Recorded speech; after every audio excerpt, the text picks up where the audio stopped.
Unsure of your dream? Study abroad destination? Clear your doubts. Videsh Consult. Call 9676502888. అందరికీ నమస్కారం. నేను Swaroopa Potlapalli. Welcome to trending topic.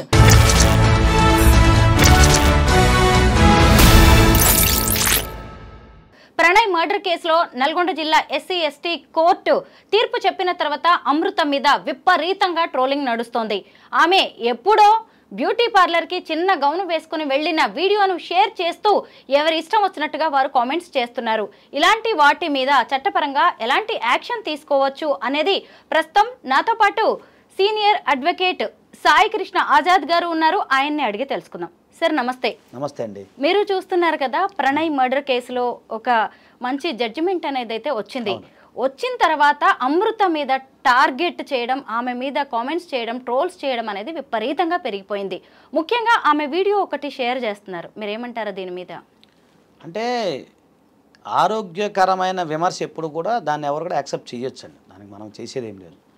కాకపోతే ఒక target పెట్టుకొని ఒక హింసాత్మక ధోరణిలో, అంటే మానసిక హింస అంటారు, కొంతమంది శాడిస్ట్గాలు ఉంటారు. సో వాళ్ళు మనసులో ఏదో పెట్టుకొని దీన్ని ఇలా ట్రోల్ చేయటం, అంటే ఉద్దేశపూర్వకంగా ట్రోల్ చేయటం అనేది కూడా ప్రతి ఒక్కరు కూడా ఖండించాల్సిందే. ఎందుకు అంటే ఆమె ఆ అమ్మాయి ఒక భర్తని పోగొట్టుకున్న దాంట్లో ఉండి ఇటు తండ్రిని పోగొట్టుకొని ఎన్ని రకాలుగా ఎంత మానసిక వేదన పడుతుంది అనేది ఆమెకు తెలుస్తుంది ఆ బాధ. సో దాంట్లోంచి బయటికి రావడం కోసం ఆమె వ్యక్తిగతంగా ఆమెకున్న ఏదైతే ఉందో ఆమె అందులోకి వెళ్తుంది తప్ప దాన్ని మీరు ఇంకో రకంగా ట్రోల్ చేయటం. ఇప్పుడు ఒకటండి, మీరు అన్నారు ఏదో చిన్నగా ఉంది, అది ఆమె ఇష్టం అండి, దానికేం సంబంధం ఏముంది, దానికేం సంబంధం, వేసుకోకూడదని రూల్ ఏమైనా ఉందా?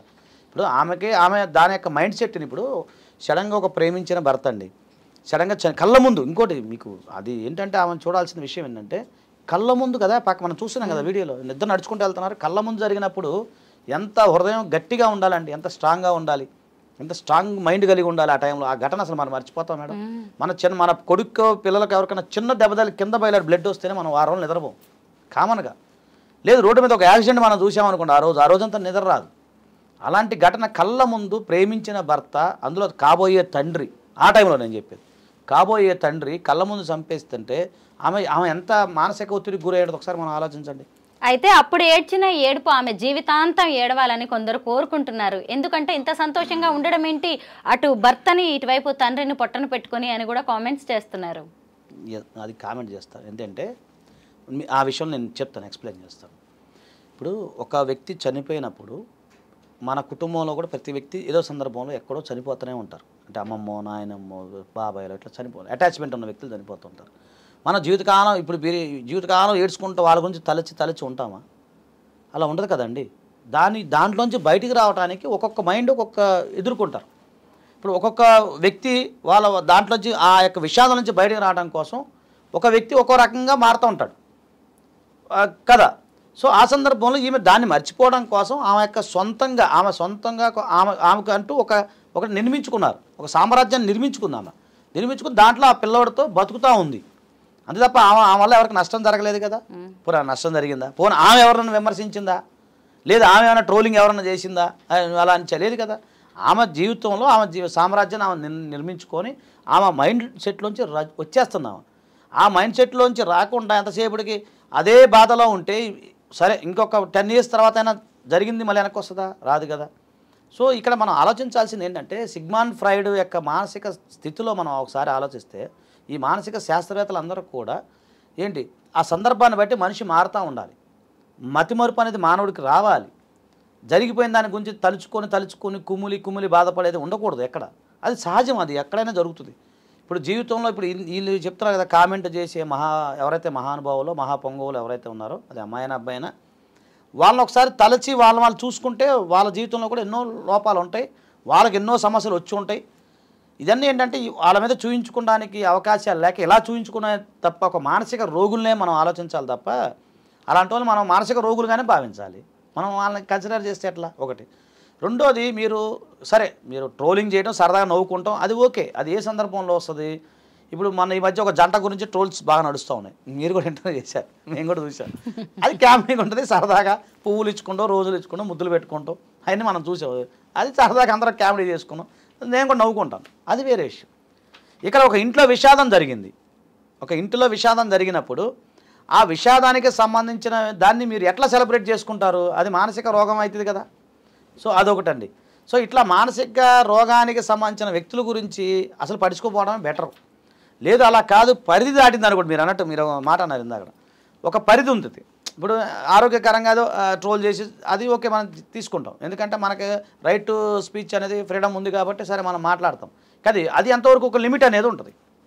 వ్యక్తిగత విషయాలకు వెళ్తే మనం లేరం కదా. వ్యక్తిగతంగా వెళ్ళి ఇంకో రకంగా వల్గర్గానో లేకపోతే ఇంకో రకంగానో మాట్లాడటం అనేది నేరం. సో అందులో ఈమె ఒక బాధితురాలుగానే చూడాలి. ఈమె ఒక బాధితురాలు, she is aggrieved person. So ఆ అగ్రీవ్డ్ పర్సన్గా ఆమె ఉన్నప్పుడు ఆమెను ఇంకా మీరు చేయటం వల్ల అది చట్టపరంగా కూడా నేరమే. ఇంకోటి, ఈ కోర్టు తీర్పు ఏదైతే ఉందో ప్రతి ఒక్కరు శిరసా వహించాల్సిందే.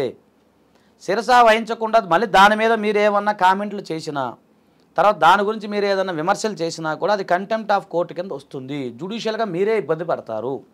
అదో పాయింట్ మనం గమనించాలి. రెండో పాయింట్ ఏంటంటే, మహిళలకు సంబంధించిన మోడెస్టీ ఆఫ్ ఉమెన్కి సంబంధించిన అనేక చట్టాలు ఉన్నాయి. ఎవరైనా సరే నోరు జారి ఆమె గురించి చెడుగా, అంటే వేరే రకంగా చట్టానికి అనుకూలంగా కాకుండా వ్యతిరేకంగా మీరు మాట్లాడితే, ఆమెకున్న హక్కుకి వ్యతిరేకంగా మాట్లాడితే మళ్ళీ ఆమె కంప్లైంట్ చేస్తే మళ్ళీ వాళ్ళందరినీ కూడా ఇబ్బంది పడే అవకాశం ఉంటుంది. సో ఇవన్నీ కూడా లీగల్గా కూడా ఇబ్బంది ఉంటుంది.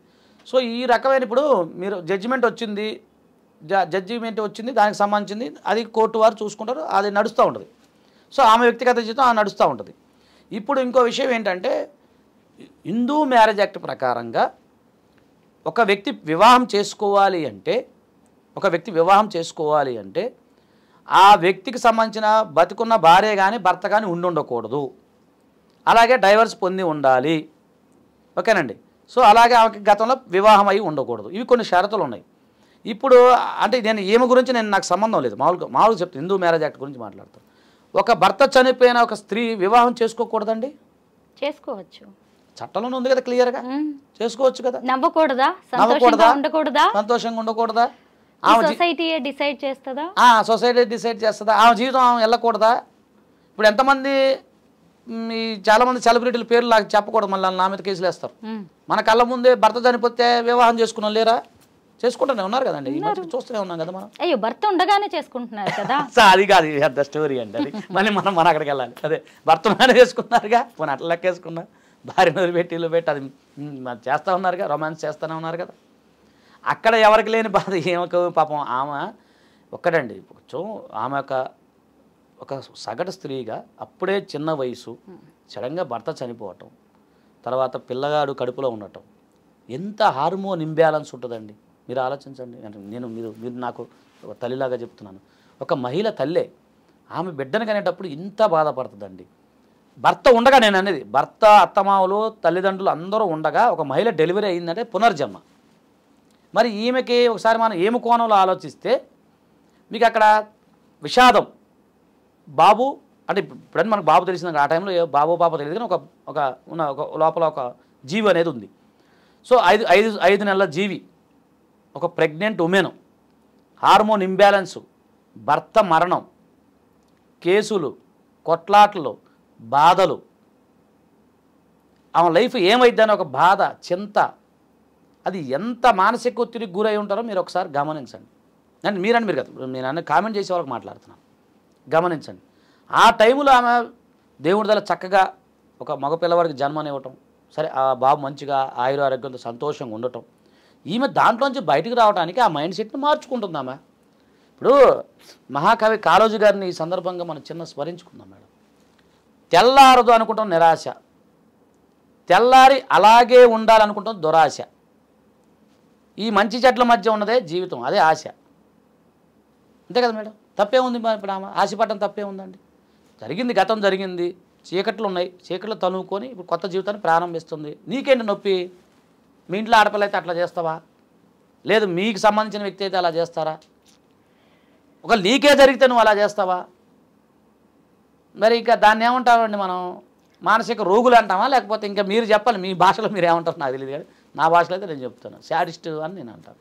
సైకోయిజం ఇంకా దానికి చాలా పేర్లు ఉంటాయి. మానసిక శాస్త్రవేత్తలు దానికి చాలా పేర్లు పెడతారు, మనకు అంత నాలెడ్జ్ లేదు కాబట్టి నేనేమంటున్నానంటే, ఒకటండి, జరిగిన ఘటాన్ని సంబంధించింది నువ్వు ఆమెకి మేలు చేయకపోయినా పర్లేదు, కానీ కీడు మాత్రం చేయొద్దు, అది నేను కోరుకుంటానండి. సాయి కృష్ణ గారు సోషల్ మీడియా నిండా అమృత గురించి పోస్ట్లే, ఆ అమ్మాయి వీడియోస్ షేరింగే, అది కూడా ఆ చిన్న గౌను వేసుకున్న డ్రెస్సే అనమాట. అసలు ఆ కామెంట్లు చూస్తేనండి గుండె బగిలేలా ఉందంటే, ఒక ఆడపిల్ల సరే భర్త చనిపోయాడు, ఆ అమ్మాయికి ప్రమేయం లేకుండా ఇవన్నీ జరిగిపోయాయి, అంత మాత్రానే ఆ అమ్మాయి ఏ డ్రెస్ వేసుకోవాలి, నవ్వాలా వద్దా, బ్యూటీ పార్లర్కి వెళ్ళాలా వద్దా, ఇవన్నీ కూడా సొసైటీ డిసైడ్ చేస్తుందా? ఇప్పుడు వీటిని మాట్లాడుకుంటున్నందుకు మన ఇద్దరిని కూడా ట్రోల్ చేస్తారు. సర్లేండి, దానికి ఉంది. ఇప్పుడు ఒకటండి, పబ్లిక్లో ఉన్నప్పుడు, సమాజంలో ఉన్నప్పుడు పూలు పడతాయి, రాళ్ళు పడతాయి. సో మనం అంటే మీరు చాలా గొప్ప వ్యక్తి, సీనియర్, మీరు జర్నలిస్ట్గా ఉన్నారు, సీనియర్ అడ్వకేట్గా నేను ఉన్నాను, ఎంతోమందిని మనం చూసాము.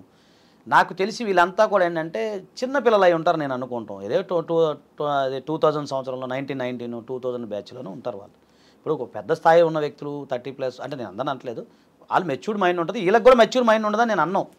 ఎవరో ఉంటారు ఒకళ్ళిద్దరు, వాళ్ళ కోసం మనం ఆలోచించుకుంటే పోతే ఇబ్బంది అవుతుంది. ఎందుకంటే సమాజంలో అందరూ ఉన్నారు. ఇప్పుడు చిత్రమైన విషయం మీకు మాట చెప్తాను. ఇప్పుడు నేను వీడియోలు కొన్ని మై ఉంటాయి, వస్తుంటాయి, అంతకుముందు మనం చాలా చేసాం. దానిలో ఎవరో నెగిటివ్ కామెంట్ పెట్టి ఉంటాడు. ఆ నెగిటివ్ కామెంట్ పెట్టిన వ్యక్తి ఎవరైతే ఉన్నారో అతనికి కూడా ఇంకో ఛానల్లో, ఇన్స్టాలో, ఫేస్బుక్లో ఉంటాడు, అతను కూడా తప్పదు. ఇదంతా చైన్ సిస్టమ్. ఇప్పుడు మళ్ళీ ఆడు తిడతాడు, ఆని తిట్టేవాడు ఇంకోటి ఉంటాడు, మళ్ళీ ఆని తిట్టేవాడు ఇంకోటి ఉంటాడు. సో ఇది ఒక చక్రం అంతే. ఈ చక్ర పరిభాషలో మన పూలు పడితే రాళ్ళు పడతాయి, మనం చేసేది మంచి పని. నేనేమంటున్నానంటే ఒక్కసారి సైకలాజికల్గా ఆమె ఉన్న స్థితిని గతిని మీరు ఆలోచించండి అని చెప్తున్నాం అంతే. మనం అంతవరకే. లేదు నేను ట్రోల్ చేస్తానంటే చేసుకో, దానికి మనం ఏం చేస్తాం, దేవుడు అనేవాడు ఉంటాడు. ఇప్పుడు ఇక్కడ మనం శిక్ష తప్పించుకున్నా పర్లేదు, పైన అయితే ఉంటుంది కదా మేడం, అదైతే మీకు తప్పదు కదా. అప్పుడు తెలుసుకున్నప్పుడు అరే నిజమే కదా, మనం చేసిన తప్పుకి శిక్ష అనుభవిస్తున్నామని అనుకోవాల్సి వస్తుంది.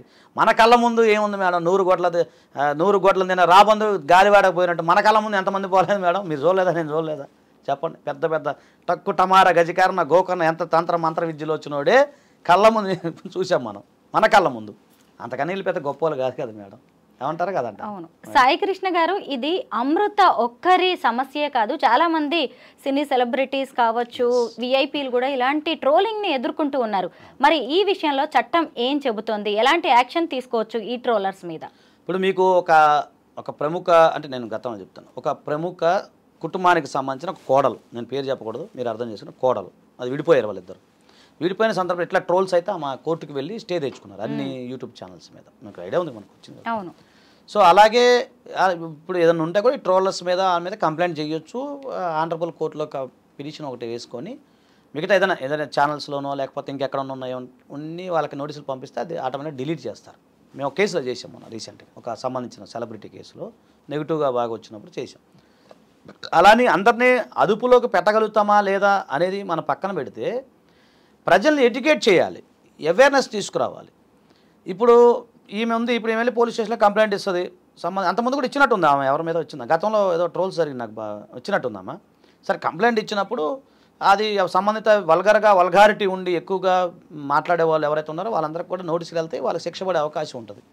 కాకపోతే ఇక్కడ ఎక్కడ ప్రాబ్లం అవుద్దంటే, మీరు ఎవరినైనా కామెంట్ చేసేటప్పుడు లేకపోతే ఇంకేదైనా ట్రోల్స్ చేసేటప్పుడు ఒక్కసారి మీ ఇంట్లో వాళ్ళని కూడా గుర్తుపెట్టుకోండి.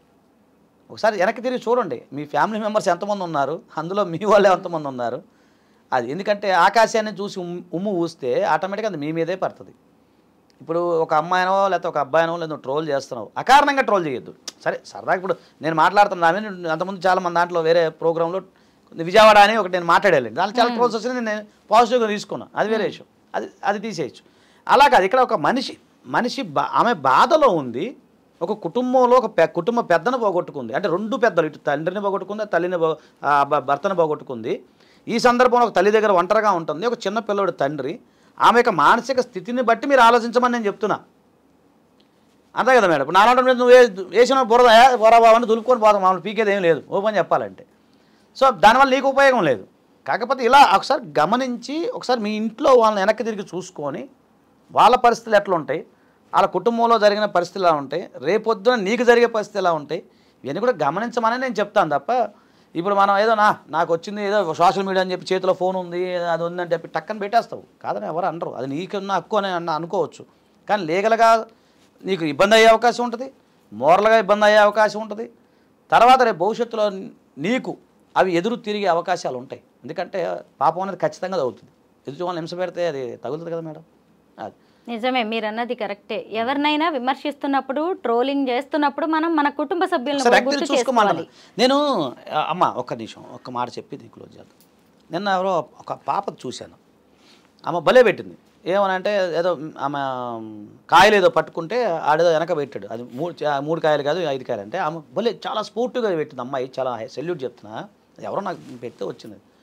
దాంట్లో కరెక్టే, నువ్వు తప్పు లెక్కేసావు బ్రదర్, మీ ఇంట్లో వాళ్ళే కూడా ఉంటాయి, అన్నీ లెక్కేసి మొత్తం కౌంట్ చెప్పు అని పెట్టింది అమ్మాయి. Counter super. అసలు ఇంకా ఆడు ఇంకా చచ్చిపోలేడు ఊరేసుకొని. అంటే నేనేమంటానంటే అట్లాగా స్పోర్టివ్గా స్పందించే వాళ్ళు చాలా తక్కువ ఉంటారు. కొంతమంది అది తట్టుకోలేక చనిపోయిన వాళ్ళు కూడా ఉన్నారు, కొన్ని సందర్భాలు సూసైడ్ చేసుకున్న వాళ్ళు కూడా ఉన్నారు. అంటే ఇలాంటి శాడిస్టికల్ బిహేవియర్ ఉన్నప్పుడు నేనేమంటానంటే ఒకసారి మీ ఇంట్లో వెనక్కి తిరిగి చూసుకోండి. ఒకసారి మీ ఫ్యామిలీ గుమ్మం దగ్గర నించోండి ఫస్ట్, ఒకసారి వెనక్కి ఇలా తిరిగి చూసుకొని అప్పుడు మీరు ట్రోల్ చేయండి. కాదని ఎవరు అంటారు. థ్యాంక్ యూ సాయి కృష్ణ గారు. అమృతం మీద జరుగుతున్న ట్రోలింగ్స్ గురించి చాలా మంచి విషయాలు చెప్పారు. Thank you so much.